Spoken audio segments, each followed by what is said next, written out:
I'm Kellie Bryan. I'm from Brighton. I'm a practice nurse and I'm also one of the lead nurses for Brighton working at the CCG. One of my focuses is patient safety, and the title was Leading for Quality, and we're sort of under the quality team, but the agenda for the course was to come with a patient safety kind of project.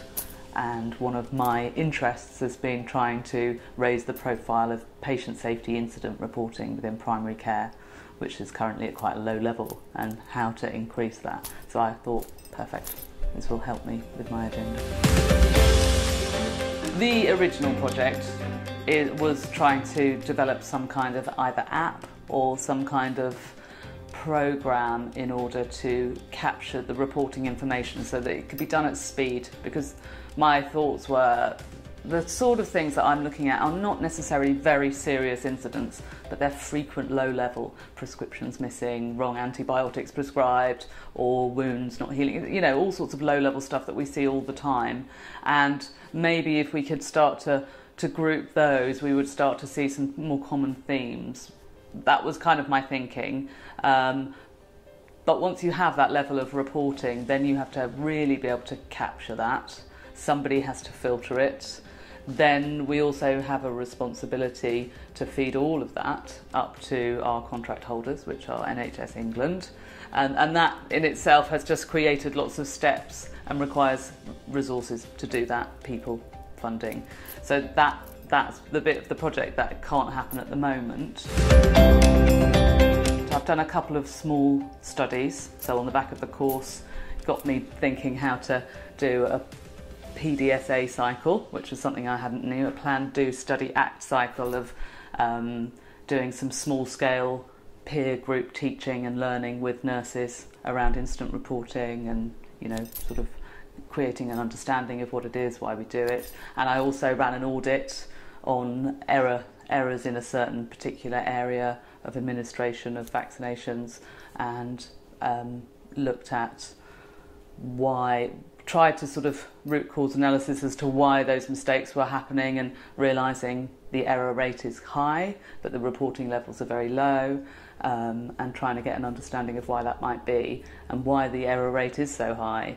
And from that we sort of asked a few pertinent questions, realised that knowledge and confidence was low, so we ran some training courses, which is now on a rolling programme. So there's a few things that have come out of it, which have been really positive. It gave me the knowledge of a process of how to do it. I tend to think of the end result first, and then because it's quite big, I get overwhelmed, and therefore I'd probably just give up and go, well, that's too much, it's too big. Whereas this has probably made me think, okay, so that is the end result, but if I took it back to the beginning and just did a small start, what would that look like? So I think that's the PDSA that we were taken through would be take that big, shrink it down into something small and manageable, and do a cycle of learning through that before you then upscale it. And that was the thing that I probably learned the most. The most challenging part of it was probably the writing up of it afterwards, trying to formulate all the mad thoughts that I'd had over 6 months and put them in some kind of coherent structure. And I'm not the most academic person in the world, but actually Vicky really helped me with that. And in the end, I've got a document that I was really proud of, and I sent it out to the heads of quality at the CCG, and they've said, great, let's have a meeting and talk about how we can take it forward and use it. So it's been great, actually. With our small action learning sets, there were 5 of us with a facilitator who was great at teasing out and not letting us not answer the awkward questions of why we may not have got on with our next step, or, you know, what was blocking us, etc. And, you know, really allowing us to drill down into why we might be avoiding something, whatever. That was really helpful. There was a great lecture as part of it on emotional intelligence, and looking at how, you know, people using influencing skills really. As I said before, you know, my role is not one of management, and that's not necessarily something that I enjoy doing, is the typical line management.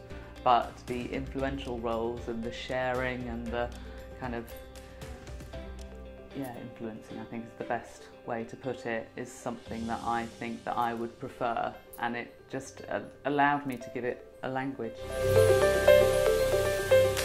I know that I want to work in a patient safety area, probably more committed rather than sort of in the roles that I'm at. So I've applied to do a degree in human factors, which was introduced to me on the course actually. There was somebody called Jane Carthy who came and gave a lecture on it. It's something I had been interested in before.